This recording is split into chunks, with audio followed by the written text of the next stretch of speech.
In this video, we discuss about water life process. The maintenance functions of living organisms must go on even when they are not doing anything particular. అంటే living ఆర్గానిజమ్స్లో maintenance functions అనేవి అవి ఏ పని చేయకుండా ఉన్నప్పుడు కూడా జరుగుతూ ఉండాలి. Even when we're just sitting in the class, even if we're just asleep, this maintenance job has to go on. అంటే మీరు క్లాస్లో కూర్చున్నప్పుడు కానీ లేదా మనం నిద్రపోతున్నప్పుడు కానీ ఈ మెయింటెనెన్స్ ఫంక్షన్స్ అనేవి కంటిన్యూస్గా జరుగుతూ ఉండాలి. The process which together perform this maintenance job are life process. So living ఆర్గానిజమ్స్లో ఈ బాడీ మెయింటైన్ అవ్వడానికి జరిగే ప్రాసెస్ అన్నీ కలిపి లైఫ్ ప్రాసెస్ అని చెప్పి పిలవచ్చు. Since these maintenance process are needed to prevent damage and break down, energy is needed for them. మరి మెయింటెనెన్స్ ప్రాసెస్ వల్లనే లివింగ్ ఆర్గానిజమ్స్లో డ్యామేజ్ కానీ బాడీలో బ్రేక్ డౌన్ కానీ ప్రివెంట్ అంటే నివారించబడుతుంది. కాబట్టి ఈ పనులన్నిటి కోసం ఎనర్జీ అనేది అవసరం అవుతుంది. This energy comes from out side of the body of the individual organisms. మరి ఈ ఆర్గానిజమ్స్కి ఎనర్జీ ఎక్కడి నుంచి వస్తుంది? Out side of the body. ఆ ఇండివిజువల్స్కి బాడీ అవుట్ సైడ్ నుంచి ఆ ఎనర్జీ అనేది రావాలి. So there must be a process to transfer a source of energy from outside the body of the organism, which we call food, to the inside, a process we commonly call nutrition.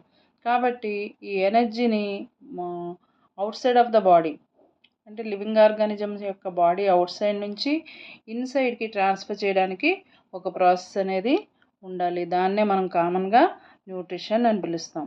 If the body size of the organisms is to grow, additional raw material will also be needed from out side.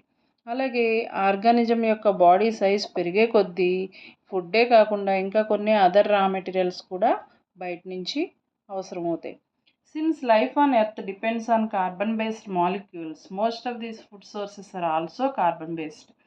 మరి earth మీద life అనేది అంతా కూడా అంటే living organisms అన్నీ కూడా ఎక్కువగా carbon based molecules అంటే కార్బన్తో కూడి ఉన్న అణువులతో తయారై ఉంటాయి. కాబట్టి ఈ ఫుడ్ సోర్సెస్ కూడా అంటే లివింగ్ ఆర్గానిజమ్స్ తీసుకునే ఫుడ్ కూడా ఎక్కువగా కార్బన్ బేస్డ్ ఫుడ్ సోర్సెసే ఉంటాయన్నమాట. Depending on the complexity of these carbon sources, different organisms can then use different kinds of nutritional process. మరి ఒక్కొక్క ఆర్గానిజంకి ఒక్కొక్క రకమైన ఫుడ్ అవసరం అవుతుంది కదా. కాబట్టి అవి తీసుకునే కార్బన్ రిసోర్సెస్ని బట్టి డిఫరెంట్ ఆర్గానిజమ్స్కి ఒక్కొక్క రకమైన న్యూట్రిషనల్ ప్రాసెస్ అనేది అవసరం అవుతుంది. The outside source of energy could be quite varied since the environment is not under the control of the individual organism.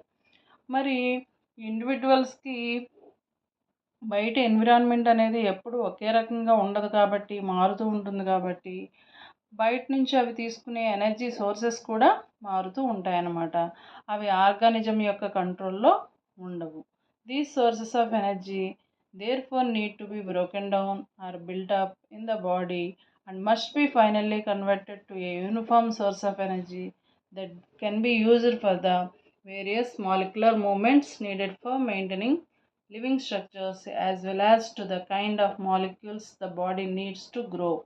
కాబట్టి ఈ లివింగ్ ఆర్గానిజమ్స్ అన్నీ ఎటువంటి ఫుడ్ ఐటమ్స్ తీసుకున్నప్పటికీ కూడా కామన్గా వాటికి బాడీకి యూజ్ అయ్యే ఒక యూనిఫామ్ ఎనర్జీ సోర్సెస్గా అవి మార్చుకోవడం అనేది అవసరం అన్నమాట. యూనిఫామ్ అంటే ఒకే రకమైన సబ్స్టెన్సెస్గా బాడీ ఇన్సైడ్లో మార్చబడాలి. For this a series of chemical reactions in the body are necessary. మరి ఇలా మార్చబడాలి అంటే ఏ సిరీస్ అంటే ఒక వరుస క్రమంలో జరిగే కొన్ని రకాల కెమికల్ రియాక్షన్స్ అనేవి బాడీలో జరగాల్సిన అవసరం ఉందన్నమాట. Oxidising, reducing reactions are some of the most common chemical means to break down molecules. So ఈ విధంగా ఈ మాలిక్యూల్స్ని బ్రేక్ డౌన్ చేయడానికి జరిగే ముఖ్యమైన కెమికల్ రియాక్షన్స్ ఏంటంటే ఆక్సిడైజింగ్, రెడ్యూసింగ్ రియాక్షన్స్ అంటే ఆక్సిడేషన్ అండ్ రిడక్షన్ రియాక్షన్స్ అన్నమాట. For this many organisms use oxygen source from outside the body. దీనికోసం అన్ని రకాల ఆర్గానిజమ్స్ ఎక్కువగా ఆక్సిజన్ సోర్స్ అంటే ఆక్సిజన్తో కూడిన ఫుడ్ మెటీరియల్స్ని బాడీ అవుట్ సైడ్ నుంచి తీసుకుంటాయి అన్నమాట.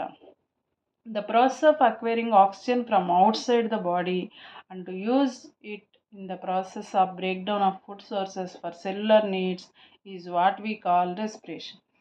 మరి ఈ విధంగా acquiring oxygen from outside అంటే అక్వైరింగ్ అంటే ఆక్సిజన్ లోపలికి బాడీ లోపలికి పొందడాన్ని ఎక్కడి నుంచి from outside the body బయట నుంచి లోపలికి గ్రహించడాన్ని అలాగే ఈ ఆక్సిజన్ని use it in the process of break down of food sources మనం తీసుకున్న ఫుడ్ని బ్రేక్ డౌన్ చేయడానికి ఈ ఆక్సిజన్ ఉపయోగించడాన్ని ఏమంటామంటే రెస్పిరేషన్ అంటాం అన్నమాట.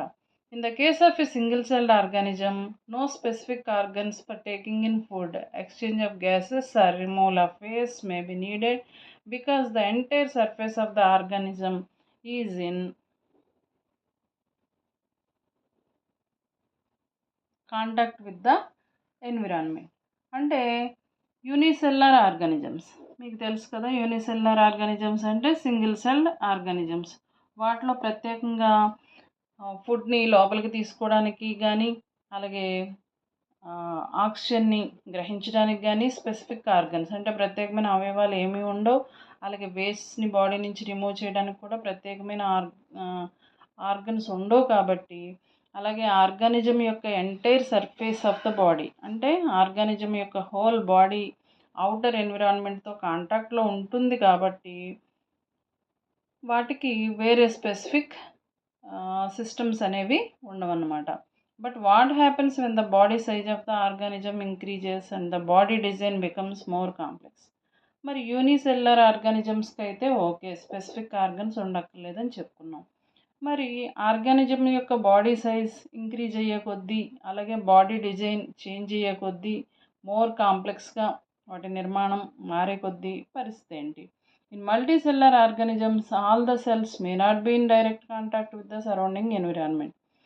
యూనిసెల్యులర్ ఆర్గానిజమ్స్లో అయితే వాటి యొక్క సెల్ అంతా కూడా అవుట్ సైడ్ ఎన్విరాన్మెంట్తో కాంటాక్ట్లో ఉంటుందని చెప్పుకున్నాం. మరి మల్టీసెల్యులర్ ఆర్గానిజమ్స్లో అన్ని సెల్స్ ఎన్విరాన్మెంట్తో డైరెక్ట్ కాంటాక్ట్లో ఉండవు కదా.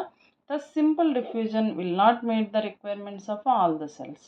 కాబట్టి యూనిసెల్యులర్ ఆర్గానిజమ్స్లో జరిగినట్టు డిఫ్యూజన్ ప్రాసెస్ ద్వారా న్యూట్రిషన్ కానీ రెస్పిరేషన్ కానీ ఎక్స్క్రీషన్ కానీ జరగాలంటే కుదరదన్నమాట. సో మరి మల్టీసెల్యులర్ ఆర్గానిజమ్స్లో ఈ ఫంక్షన్స్ అన్నీ ఎలా జరుగుతాయో నెక్స్ట్ వీడియోలో మనం డిస్కస్ చేద్దాం.